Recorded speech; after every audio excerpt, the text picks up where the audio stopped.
नमस्कार श्रोते हो, श्राव्य कथा मराठी या चॅनलवरती आपले सहर्ष स्वागत आहे. श्रोते हो, सध्या मी आपल्याला श्रीकांत सिनकर यांनी लिहिलेल्या विविध पोलीस तपास कथा सादर करत आहे. याच कथेच्या सिरीजमध्ये मी आपल्याला एक नवीन गुंतागुंतीची पोलीस तपास कथा सादर करत आहे. कथेचं नाव आहे बँकेतील चोरी. डिटेक्शन क्राईम ब्रांचची स्टेशन वॅगन भरवेगानं विलेपार्लेच्या दिशेने धावत होते. या स्टेशन वॅगनमध्ये CID inspector Suresh Pendse, sub inspector Rajaram Suryavanshi, head constable Damodar Gokarnakar आणि पोलीस नाईक शंकर कदम एवढी मंडळी बसली होती. या पोलीस पार्टीबरोबर आणखीन एक गृहस्थ चिंतातूर होऊन बसले होते. त्यांचं नाव होतं देवीदास कर्णिक. श्री कर्णिक हे विलेपार्ले येथे असलेल्या एका सहकारी बँकेत सेक्रेटरी म्हणून काम करत होते. दिनांक 1 डिसेंबर रोजी ईद सणाच्या निमित्तानं कर्णिक यांची बँक बंद होती, परंतु ते आपले पेंडिंग काम पूर्ण करत बसले होते. त्यावेळी बँकेत त्यांच्याशिवाय आणखीन कोणी असल्यामुळे कर्णिक शांतपणे आपल्या कामात व्यग्र झाले होते. ते आपल्या कामात मग्न असताना अचानक श्री पणशीकर यांनी बँकेत प्रवेश केला. बँकेचं दार आत ढकलून पणशीकर आत शिरले, पण आत प्रवेश करताच ते थोडेसे गोंधळले. आज बँक बंद आहे हे त्यांच्या लक्षात नव्हते. त्यांना रोख 30,000 रुपये आपल्या खात्यात भरायचे होते, म्हणून ते तेवढी रक्कम बरोबर घेऊन आपल्या बँकेत आले होते. श्री पणशीकर हे पार्ल्यातले एक फार मोठे व्यापारी होते आणि या बँकेतले ते एक मोठे खातेदार होते.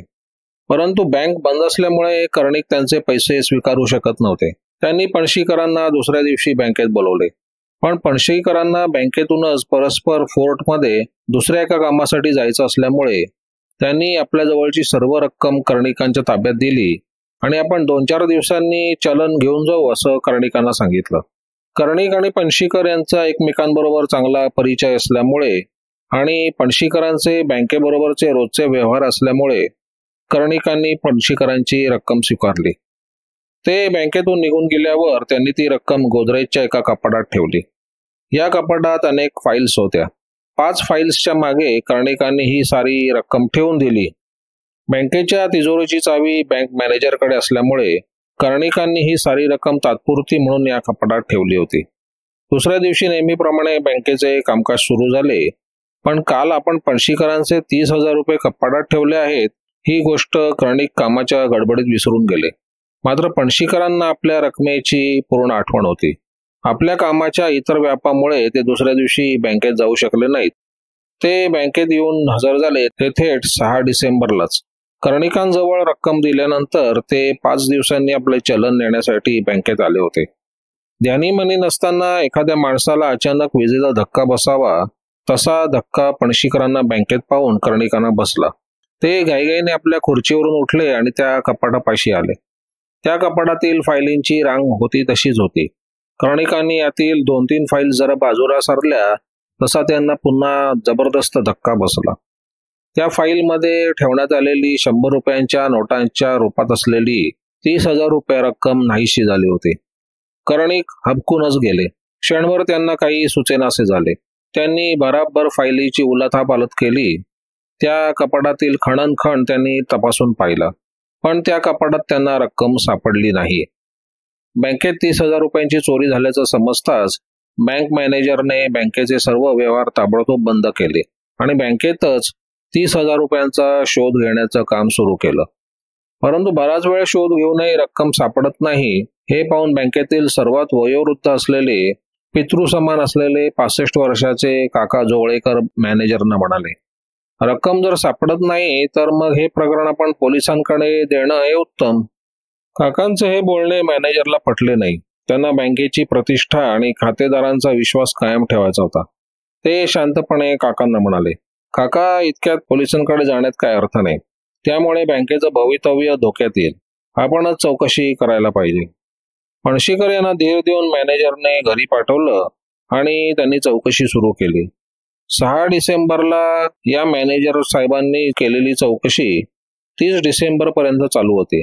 या दरम्यान सर्व खातेदारांची खाती नीट तपासून पाहण्यात आली. 30,000 रुपये नजरचुकीने दुसऱ्या कोणाच्या खात्यात जमा झालेत का याची पाहणी करण्यात आली. बँकेतील कर्मचाऱ्यांना निरनिराळे प्रश्न विचारण्यात आले, पण संशय नेमका कोणावर घ्यावा ते मॅनेजरला समजत नव्हतं. श्री कर्णिक त्या बँकेचे सेक्रेटरी तर होतेच, शिवाय अत्यंत विश्वासू आणि कर्तबगार असा त्यांचा लौकिक होता. त्या काळात खुद्द कर्णिकांची अवस्था पाण्याबाहेर तडफडणाऱ्या माशासारखी झाली होती. चौकशीत काही निष्पन्न होत नाही हे पाहून दिनांक 1 जानेवारी 71 रोजी बँकेच्या मॅनेजिंग कमिटीची एक मीटिंग बसली. या बैठकीत बँकेतील सर्व कर्मचारी तर हजर होतेच, शिवाय या बैठकीसाठी पणशीकरांनाही बोलवण्यात आले होते. याच बैठकीत अखेर निर्णय घेण्यात आला की हे प्रकरण मुंबई CID कडे सोपवण्यात यावं आणि खुद्द कर्णिक यांनीच बँक सेक्रेटरी या नात्याने बँकेच्या वतीने ही तक्रार नोंदवावी. या बैठकीत ठरल्याप्रमाणे दुसऱ्या दिवशी दिनांक 2 जानेवारी रोजी श्री कर्णिक आपल्या बँकेतील चोरीची तक्रार नोंदवण्यासाठी CID ऑफिसात येऊन दाखल झाले आणि त्यांनी इन्स्पेक्टर सुरेश पेंडसे यांची भेट घेऊन बँकेतील सारा प्रकार त्यांना सांगितला. त्याचवेळी पेंडसेंच्या शेजारी बसून सब इन्स्पेक्टर सूर्यवंशी हे देखील कर्णिकांचे बोलणे ऐकत होते. कर्णिकांचे बोलणे ऐकून झाल्यावर पेंडसे त्यांना म्हणाले, एक तर तुम्ही 1 महिन्याने तक्रार नोंदवायला आलात, ही तुमची मोठी चूकच आहे. या काळात पैसे चोरणारा माणूस कदाचित मुंबईतून पळूनही गेला असेल. समजा जरी तो मुंबईतच असला तरी आपल्या हातात तो सापडला तरी त्याच्याकडे सगळे पैसे सापडतीलच असं काही सांगता येत नाही. पण ठीक आहे, आपण प्रथम तुमच्या बँकेत जाऊया. पेंडसेंची पार्टी बँकेत पोहोचताच बँकेतील कामकाज पुन्हा बंद करण्यात आले. त्या दिवशी बँकेतील सर्व कर्मचारी बँकेत हजर होते. पेंडसेंनी प्रथम त्या गोदरेज कपाटाची पाहणी केली. त्या कपाटाच्या चाव्या खुद्द कर्णिकांजवळच असायच्या, परंतु त्या कपाटात केवळ कागदपत्र असल्यामुळे दिवसा उघडून ठेवण्यात आलेले कपाट फक्त संध्याकाळीच बंद करण्यात असे. पेंडसे बँकेतील सर्व कारकुनांना प्रश्न विचारून काही धागादोरा मिळतो का ते पाहू लागले. खुद्द कर्णिक आणि बँक मॅनेजरनाही पेंडसेंनी अनेक प्रश्न विचारले. दरम्यान पणशीकर देखील बँकेत येऊन हजर झाले होते. त्यांचाही या संदर्भात जबाब घेण्यात आला. पेंडसे आणि सूर्यवंशी यांची नजर बँकेतील सर्व कर्मचाऱ्यांवर रोखली होती, पण त्यात कोणी सापडत नव्हतं. बँकेत प्राथमिक चौकशी केल्यानंतर पेंडसे त्या बँकेतून बाहेर पडले. हे कृत्य एखाद्या सराईत गुन्हेगाराचे निश्चितच नाही याची त्यांना खात्री झाली होती, कारण सराईत गुन्हेगार कागदपत्र आणि फाईली असलेल्या कपाटाकडे आपला मोहरा न वळवता तो मॅनेजरच्या टेबलापाशी असलेल्या तिजोरीकडे आपला मोहरा वळवील याची पेंडसेंना खात्री होती. पण ज्या अर्थी बँकेच्या तिजोरीला धक्का न लावता साध्याशा कपाटातून पैसे नाहीसे झाले होते, त्या अर्थी हे काम बँकेतील कोणा कर्मचाऱ्याचेच आहे असा संशय या दोन्ही अधिकाऱ्यांना आला. मग हे कृत्य कोणाचे असेल, कर्णिकांचे, बँक मॅनेजरचे का आणखीन कोणाचे? पेंडसेंनी तपास कामाची आपली दिशा नक्की केली. त्या बँकेतील कर्मचाऱ्यांवर गुप्त पाळत ठेवण्याचं त्यांनी ठरवलं. त्याचप्रमाणे प्रत्येक कर्मचाऱ्याची सांपत्तिक स्थिती, घरची परिस्थिती, त्याचं पूर्व आयुष्य वगैरे माहिती मिळवण्याचं ठरवलं. हे काम त्यांनी सूर्यवंशी यांच्यावर सोपवलं. सूर्यवंशी लगेच आपल्या स्टाफसह या कामगिरीवर निघाले आणि त्यांनी भराभर आपलं जाळं विणण्यास सुरुवात केली. 2 जानेवारी पासून सूर्यवंशीने आपलं जाळं बँक कर्मचाऱ्यांभोवती टाकलेलं होतं. या त्यांच्या जाळ्यात अत्यंत अल्पावधीतच एक व्यक्ती अलगदपणे सापडली. 4 जानेवारी रोजी सूर्यवंशींनी आपला तपास कामाचा अहवाल पेंडसेंना सादर केला. हा अहवाल पाहून पेंडसे थक्क झाले. सूर्यवंशीचा अहवाल वाचून पेंडसे सूर्यवंशींना म्हणाले, चला ताबडतोब बँक गाठा. पेंडसे आणि सूर्यवंशी बँकेत येताच बँकेचं कामकाज आपोआप बंद झालं. यावेळी पेंडसे आणि सूर्यवंशी बँकेतील एका व्यक्तीकडे पाहत होते. ज्या व्यक्तीकडे हे दोन्ही अधिकारी पाहत होते ती व्यक्ती हळूच पेंडसेंकडे पाहत होती. या दोन्ही अधिकाऱ्यांच्या नजरेला नजर देण्याची हिंमत त्या व्यक्तीला होत नव्हती. याच व्यक्तीकडे पाहत पेंडसे शांतपणे म्हणाले, 30,000 रुपये चोरीच्या प्रकरणातील एक संशयित म्हणून आम्ही तुम्हाला अटक करत आहोत, काका जोगळेकर. पेंडसेंचं हे बोलणं ऐकताच बँकेत गोंधळ निर्माण झाला. काका जोगळेकर 65 वर्षाचे काका, सर्वांना वडिलांच्या ठिकाणी असणारे काका जोगळेकर चोर? शक्यच नाही. पोलिसांची काहीतरी चूक होती असं सर्वांना वाटू लागलं. बँक मॅनेजर, कर्णिक वगैरे सगळी मंडळी थक्क झाली होती. काका जोगळेकर मात्र आपली मान खाली घालून शांतपणे उभे होते. त्यांच्या डोळ्यात हळूहळू पाणी जमा होत होते. बँकेतील कर्मचाऱ्यांनी काकांची बाजू सावरण्याचा प्रयत्न केला. काकांसारखे प्रेमळ, विश्वासू गृहस्थ असं कृत्य करणं शक्य नाही असं सर्वांनी ठासून सांगितलं. इतकंच नव्हे तर खुद्द पणशीकर यांनीही काकांचा बचाव करण्याचा प्रयत्न केला. परंतु पेंडसे या सर्वांना उद्देशून शांतपणे म्हणाले, काकांनी ही चोरी केली नसेल तर फारच चांगली गोष्ट आहे, पण आम्हाला फक्त त्यांचाच संशय येतोय. मी त्यांना अटक करतो आहे ते एक चोर म्हणून नाही तर एक संशयित म्हणून आम्ही त्यांना अटक करत आहे. पण ही गोष्ट आम्हाला सहन होण्यासारखी नाहीये, कर्णिक कळवळून म्हणाले. पण आता तुम्हाला हे सगळं सहन करावं लागेल. जोगळेकर, तुम्ही माझ्याबरोबर चला. संध्याकाळी ही बातमी काकांच्या घरी समजली तेव्हा त्यांच्या पत्नी हादरल्याच. काकांची मुलंही भांबावून गेली. परंतु आपली बदनामी होईल, वर्तमानपत्रात आपलं नाव छापून येईल या विचारानं त्या गप्प बसल्या. मात्र ही गोष्ट त्यांनी फक्त आपल्या घरमालकांना सांगितली.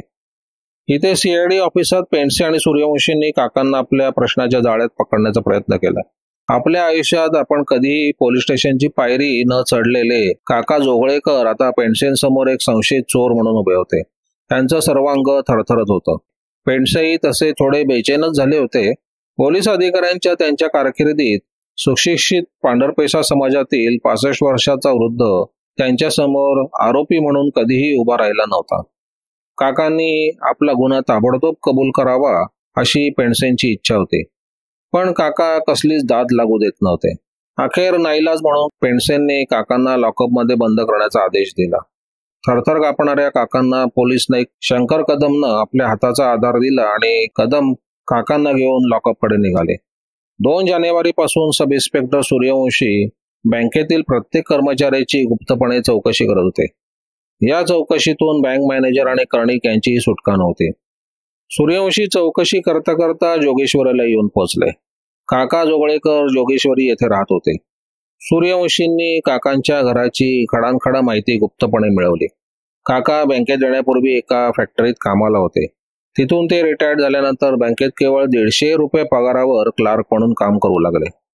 बँकेत ते 4 वर्ष काम करत होते. काकांच्या घरची परिस्थिती अत्यंत हलाखीची होती. घरचं मासिक उत्पन्न अत्यंत अपुरं होतं. त्यामुळे घरात पैशांची नेहमीच वाण असायची. या पैशाअभावीच काकांच्या पत्नीचा आणि त्यांचा वारंवार खटका उडत असे. आजचा दिवस गेला, आता उद्याचा कसा जाईल ही काकांची रोजची विवंचना होती. त्यामुळे काका अनेकांकडून कर्जही घेत होते.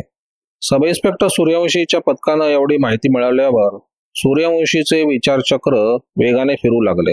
त्यांच्या नजरेसमोरील बँकेतील काकांची खुर्ची आणि त्यांच्या खुर्ची शेजारीच असलेले कपाट उभे राहिले. या कपाटातील फायलींबरोबर काकांचा रोजचा संबंध येत असे.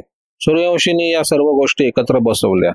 काकांची हलाखीची परिस्थिती, ते घेत असलेले कर्ज, त्यांची खुर्ची जवळचे कपाट, कपाटातील फायली आणि फायली मागच्या नोटा. या प्रकरणात काकांचा निश्चित हात आहे अशी त्यांची खात्री पटली. या त्यांच्या संशयाला अधिक बळकटी आली तीही काकांमुळेच. 2 जानेवारीला इन्स्पेक्टर पेंडसे बँकेत आले होते. त्याच दिवशी सूर्यवंशींनी आपले जाळे रचले होते. 2 तारखेला संध्याकाळी काका दबकत घरी आले होते. घरात शिरताच त्यांनी घराचे दार लगेच लावून घेतले होते आणि 3 तारखेला सकाळी ते हळूच घराबाहेर पडले होते आणि त्याच दिवशी संध्याकाळी ते पुन्हा दबकत घरात शिरले होते आणि त्यांनी चटकन दार बंद केले होते. काकांची कल्पना अशी होती की आपल्याला कोणी पाहत नाही, पण काकांचा हा भ्रम होता.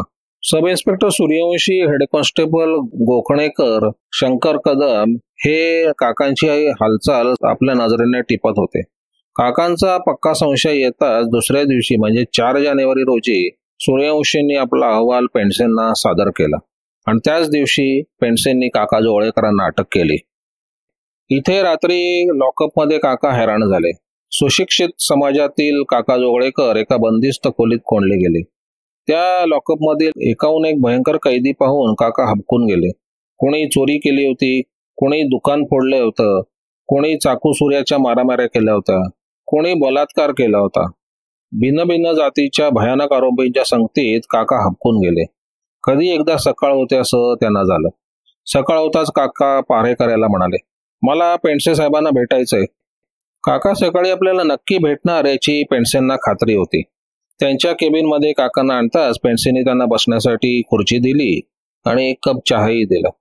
नंतर काकांनी कबुली जबाब देण्यास सुरुवात केली. आपल्या घरातील हलाखीचे वर्णन करून ते म्हणाले, पैशांच्या विवंचनेत मी नेहमी असायचो. आजचा दिवस काढला, आता उद्याचा कसा काढायचा हा माझ्या पुढील प्रश्न असायचा. पणशीकरांनी ईदच्या दिवशी पैसे आणले होते ते मला माहीत नव्हतं. दुसऱ्या दिवशी मी फायली काढण्यासाठी कपाट उघडलं, पाहतो तो काय, फायलींच्या मागे 100च्या नोटांची बंडलं होती. मला आश्चर्य वाटलं, पण मी काही बोललो नाही. त्या रात्री मला झोप लागली नाही. माझ्या नजरेसमोर नोटांची पुडकी होती. दुसऱ्या दिवशी पण ते पैसे तिथेच होते. तिसऱ्या दिवशी देखील. मी अस्वस्थ झालो. पैसे घेऊ की नको अशी माझी अवस्था झाली. एक मन म्हणायचं तुझ्या साऱ्या अभिवंचना दूर होतील. दुसरं मन म्हणायचं नको, हे पाप आहे. माझ्या मनाचा विलक्षण कोंडमारा चालू झाला. या अवस्थेतच 5 तारखेला पैसे उचलले आणि 6 तारखेला ही गोष्ट उघडकीस आली. साहेब, माझी इच्छा नसताना मी मोहाला बळी पडून माझ्या हातून आता हा गुन्हा घडला आहे. मला क्षमा करा. अशा प्रकारचा कबुली जबाब आपल्याला ऐकावा लागणार आहे याची पेंडसेंना कल्पना होती. ते म्हणाले, काका सर्व ठीक आहे, पण पैसे कुठे आहेत? ते पैसे खारलेत माझ्या पुतण्याकडे. तुमच्या पुतण्याला पैसे चोरीचे आहेत हे माहिती आहे? नाही, मी एका डब्यातून ते पैसे त्याच्याकडे दिलेत आणि डबा औषधाचा आहे असं त्याला सांगितलं आहे. ठीक आहे, आम्हाला ते घर दाखवा. थोड्याच वेळात पेंडसेंची गाडी खाराच्या दिशेने धावू लागली. यावेळी पेंडसेंनी आपल्याबरोबर 2 पंच घेतले होते. खारला एका घरासमोर पेंडसेंची गाडी थांबली. काकांनी आपल्या पुतण्याचे घर पेंडसेंना दाखवले. काकांचा पुतण्या त्यावेळी घरात नव्हता, पण बायको मात्र होती. आपल्या चुलत सासऱ्यांबरोबर इतर काही माणसं पाहून ती घाबरून गेली. जेव्हा पेंडसेंनी आपण पोलीस अधिकारी आहोत असं सांगितलं तेव्हा ती भेदरूनच गेली. परंतु पेंडसेंनी तिला धीर दिला आणि तिला म्हणाले, हे बघा, तुम्ही मुळीच घाबरू नका. हे तुमचे कोण लागतात? ते माझे चुलत सासरे लागतात. तुमच्या मिस्टरांजवळ यांनी एक डबा दिलाय ना? हो. त्यात काय आहे? मला माहित नाही. मग तो डबा द्या बघू आम्हाला. काकांच्या सुनेने तो डबा ताबडतोब पेंडसेंच्या ताब्यात दिला. काकांनी तोच डबा असल्याचं सांगितलं. त्या डब्याभोवती काकांनी कागद गुंडाळला होता आणि वर रबर बांधला होता. तो डबा ओव्हलटाईनचा होता. काकांनी जेव्हा तो डबा उघडून उपडा केला तेव्हा त्या डब्यातून 100च्या नोटा बाहेर पडल्या. एकंदर प्रकार लक्षात येताच काकांची सून गर्भगाळीत झाली आणि रडू लागली. तिची कल्पना अशी झाली की या प्रकरणात आपणही अडकणार. पण सब इन्स्पेक्टर सूर्यवंशींनी तिला दिलासा दिला. ती सर्व रक्कम जेव्हा मोजण्यात आली तेव्हा ती 18,600 रुपये भरली. ताबडतोब जागच्या जागी पंचनामा केला. पंचनामा आटोपताच पेंडसे म्हणाले, काका उरलेले पैसे कुठे आहेत? माझ्या बायकोजवळ. ताबडतोब पेंडसेंची गाडी जोगेश्वरीला धावू लागली. जोगेश्वरीला काकांच्या घरी येताच काकांच्या पत्नीने एक डबा पेंडसेंच्या स्वाधीन केला. तसाच डबा, तसाच बांधलेला. त्या डब्यातूनही 100च्या नोटा बाहेर आल्या. त्या नोटा जेव्हा मोजण्यात आल्या तेव्हा ती रक्कम 9,000 रुपये झाली. पुन्हा पंचनामा आटोपण्यात आला. पंचनामा संपताच पेंडसे म्हणाले, काका उरलेले पैसे? शेजारी राहणाऱ्या माझ्या मित्राकडे. ताबडतोब काकांच्या मित्राचं घर गाठण्यात आलं. तिथेही तसाच डबा होता. तो डबा रिकामा करताच डब्यातून 100च्या नोटा बाहेर पडल्या. त्या नोटा मोजण्यात आल्या तेव्हा ती रक्कम 2,100 रुपये झाली. तिथेही पंचनामा करण्यात आला. पेंडसेंनी आता आपल्या मनाशी हिशोब केला आणि ते म्हणाले, काका उरलेले 300 रुपये? ते मी खर्च केले. काका क्षीणपणे म्हणाले. पेंडसेंनी त्यांचं बोलणं विश्वासार्ह मानलं आणि ते CID ऑफिसात आले. ऑफिसात येताच पेंडसेंनी कर्णिकांसाठी फोन केला. मी पेंडसे बोलतोय.